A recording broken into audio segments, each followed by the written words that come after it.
अवधूत चिंतन श्री गुरुदेव दत्त सर्वांना श्री स्वामी समर्थ स्वामींचा आशीर्वाद आहे। आपल्या नवीन चॅनलमध्ये मी धनश्री तुमचं सर्वांचं खूप खूप मनापासून स्वागत करते।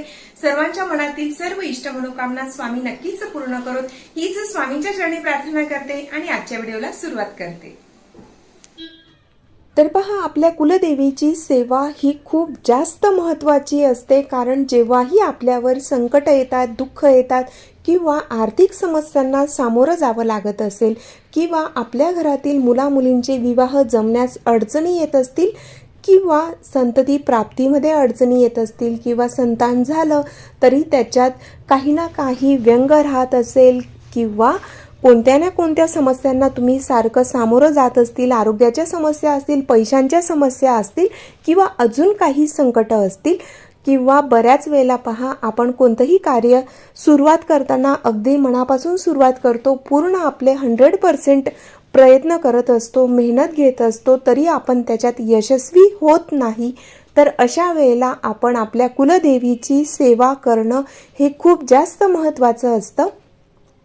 तर पहा, कुलदेवीची सेवा आणि पितरांची सेवा जर आपल्या घरात अगदी व्यवस्थित होत असेल तर जी काही पूर्वसंचित कर्मानुसार जे प्रारब्धानुसार आपले भोग आहेत, संकट आहेत, ती तर आपल्याला भोगावीच लागतात, पण कुलदेवीच्या कृपेने त्यांची तीव्रता कमी होते, ती संकटांची तीव्रता कमी होऊन आपण त्याच्यातून सुखरूप बाहेर पडत असतो। म्हणून आपण कुलदेवीची सेवा आणि पितरांची सेवा ही करायलाच हवी। तर पहा, कुलदेवीची सेवा करताना आपण कोणत्या गोष्टींची काळजी घ्यायची आहे किंवा कुलदेवीची सेवा म्हणून आपण ह्या 4 ज्या गोष्टी आहेत त्या तरी आपण करायला हव्यात। त्यामुळे कुलदेवीची आपल्यावर अखंड कृपा राहते आणि आपल्यावर येणारी जी काही संकट आहेत त्यांची तीव्रता कमी होते। कुलदेवीची कृपा असेल तर आपल्या घरात सुख, शांती, समृद्धी नांदते।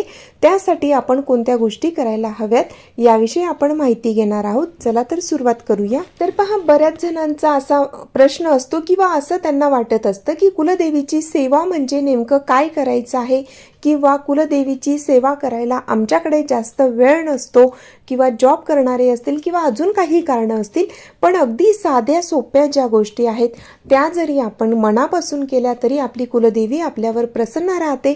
तर ते आपल्याला काय करायचं आहे हे मी याच्यात सांगणार आहे।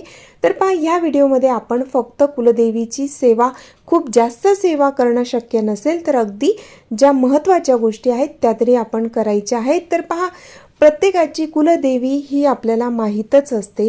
तर कुलदेवीची सेवा करताना अत्यंत महत्त्वाचं असतं ते म्हणजे की आपल्या कुलदेवीचा जो काही मंत्र आहे त्याचा आपण जप करायचा आहे। तर तुमची कुलस्वामिनी माता कोणतीही असेल तर तुम्ही त्या कुलदेवीचा मंत्र बोलू शकतात किंवा जर समजा तुम्हाला तुमच्या कुलदेवीचा मंत्र कुठला आहे हे माहीत नसेल तर अशा वेळेला तुम्ही जो नवार्णव मंत्र आहे, तर आता नवार्णव मंत्र कुठला? ओम ऐं ह्रीं क्लीं चामुंडाय विच्चे हा कुलदेवीचा मंत्र आहे किंवा हा नवार्णव मंत्र आहे। याच्यात महाकाली, महालक्ष्मी, महासरस्वती, राजराजेश्वरी, सप्तशृंगी माता ज्या आदिशक्ती जगदंबा आहेत तर यांचे हे बीज मंत्र आहेत। तर तुम्ही ह्या मंत्राचाही जप करू शकतात। तर अशा पद्धतीने तुम्ही ओम ऐं ह्रीं क्लीं चामुंडाय विच्चे या मंत्राचा जप केला तरीही चालू शकतं किंवा जर तुम्हाला तुमच्या कुलदेवीचा मंत्र माहीत असेल तो बोलले तरीही चालू शकतं किंवा मग फक्त ओम श्री कुलदेवताय नमः किंवा ओम श्री कुलस्वामिनी देव्ये नमः असंही तुम्ही जप केला तरीही चालू शकतं। तर आता हा जप किती माळ करावा? तर पहा, तुम्ही हा जो मंत्र आहे किंवा कुलदेवीचा जो जप आहे तो तुम्ही किती जास्तीत जास्त करण्याचा प्रयत्न करा। जेवढ्या माळ तुम्हाला शक्य होत असेल तेवढा 11, 21, 51 अशा पद्धतीनेही करू शकतात। पण जर रोज एवढी सेवा करायला जमत नसेल, शक्य होत नसेल तर अशा वेळेला कुलदेवीचा जो जप आहे तर कमीत कमी 1 माळ तरी जप हा रोज नित्यनियमाने करायचा आहे। कुलदेवीचा जप करण्यापूर्वी आपण आपल्या देव्हाऱ्यातील देवांची पूजा वगैरे करून त्या ठिकाणी धूप दीप प्रज्वलित करायचा आहे. कुलदेवीला साखर किंवा अगदी दूध असेल त्याचाही नैवेद्य तुम्ही दाखवू शकतात किंवा फळ असेल तरीही चालू शकतं. अगदी साध्या पद्धतीने देवीची पूजा करायची आहे. पंचोपचारी पूजा झाल्यानंतर एक माळ जप केला तरी चालू शकतं, जास्त केला तर नक्कीच उत्तमच राहणार आहे. त्यानंतर की कुलदेवीची संध्याकाळीही आपण पूजा अर्चा करायची आहे. धूप दीप आपल्या घरात प्रज्वलित करायचा आहे. शक्य झाल्यास आरती करा. त्यानंतरची दुसरी महत्त्वाची गोष्ट की कुलदेवीचा जो वार असतो तर त्या दिवशी आपण आता कुलदेवीचा शक्यतोवर आपण मंगळवार धरत असतो, तर मंगळवारी शक्य झाल्यास तुम्ही उपवास देखील करू शकतात. पण जर काही कारणास्तव तुम्हाला उपवास करणं शक्य नसेल तर हरकत नाही. पण त्या दिवशी आपण आपल्या कुलदेवीची म्हणजे मंगळवार असेल किंवा शुक्रवार असेल तर ह्या दिवशी कुलदेवीची आपण छान पंचोपचारे पूजा करायची. कुलदेवीवर अभिषेक करायचा आहे. पाण्याने अभिषेक करत असताना किंवा पंचामृताने अभिषेक करत असताना तुम्ही त्यावेळेला कुलदेवीचा मंत्र बोलतही अभिषेक घालू शकतात किंवा श्रीसूक्त बोलू शकतात. त्यानंतर की कुलदेवीचा जो वार असतो, मंगळवार असेल, शुक्रवार असेल किंवा अष्टमी असेल, चतुर्दशी असेल किंवा पौर्णिमा असेल तर ह्या दिवशी आपण कुलदेवीला कुंकुमार्चन सेवाही करू शकतात. तर आता कुंकुमार्चन कसं करावं ह्याविषयीचा छान आणि सविस्तर माहितीचा व्हिडिओ आपल्या चॅनलवर आहे.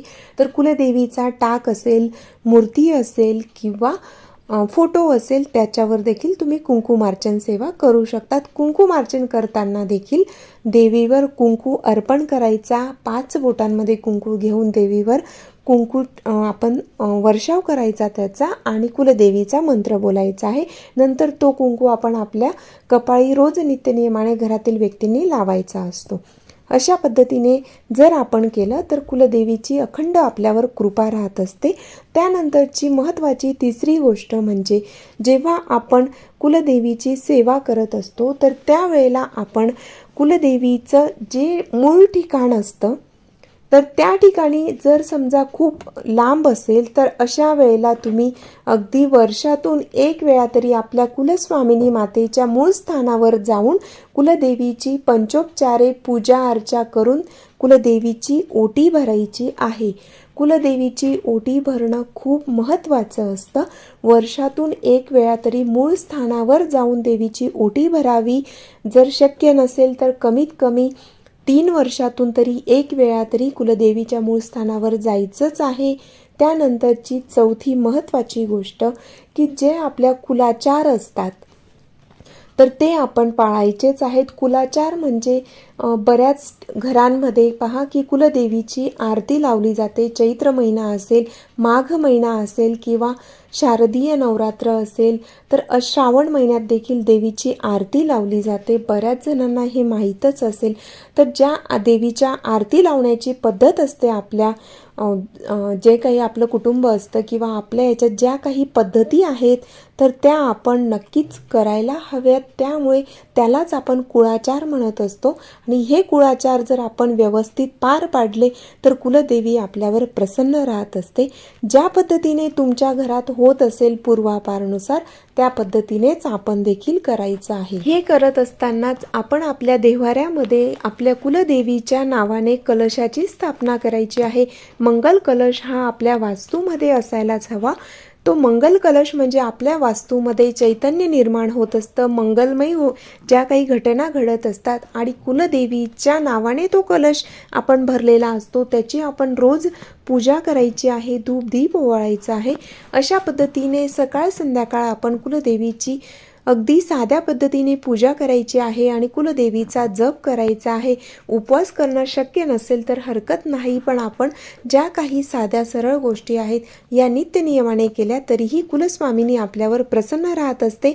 त्याचबरोबर तुम्हाला वेळ असेल तर मंगळवार असेल, शुक्रवार असेल किंवा पौर्णिमा असेल या दिवशी तरी आपण दुर्गा सप्तशती पाठ वाचायचा आहे. दुर्गा सप्तशती पाठ कसा वाचावा हा व्हिडिओ देखील आपल्या चॅनलवर आहे. अशा पद्धतीने पद्धतीनेही तुम्ही कुलदेवीची सेवा करू शकतात.